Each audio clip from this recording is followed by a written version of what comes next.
তোমার শালিকে हम सुध के लिए আসতে हाँ तो डॉक्टर साहब पटना ऐसे केमन लगছে? पटना जो आए तो बहुत ही अच्छा लगा। अच्छा। दिल की जो है बात आपके सामने बोलना चाहता हूँ। बोलिए बोलिए एकदम बोलिए।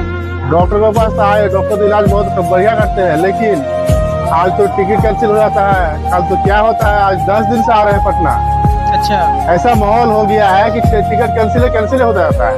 और एक दुख की बात यह है कि बाल सभा को लाए थे साथ में हम लोग घुमाने के लिए, ठीक। घुमा ही नहीं पाए, रास्ते में ही छोड़ दिए उसको। और पटना में लाखों के भीड़ में यात्री अब गया है, जिस वजह से हम लोग कहीं घूम नहीं पाए हैं, मायूस होकर घर जाना पड़ रहा है। এখন তোমাকে কেমন লাগছে এটা কও। फीलिंग बेटर, হ্যাঁ फीलिंग बेटर है। আরে হিন্দিতে কहो বাংলাতে কहो। फीलिंग अच्छा आते है, लेकिन बाल सभा को देख कर थोड़ा अफसोस लगता है कि उसको हम कहीं नहीं घुमा पाए। তো হ্যাঁ ডাক্তার সাহেব অরিজিনালি তুমি বাদ बताओ যে ডাক্তারের কাছে এসে তোমাকে কেমন লাগছে, কেমন ফিলিং হচ্ছে? डॉक्टर का कैसे यात्री में ভালো লাগা কি করলি একবার ভাই? पाटना तो ऐसा साफा यात्री में ভালো লাগা না। কহিলি হয়তো একবার ভাই, তোমার শালিকে हम सुध के लिए আসতে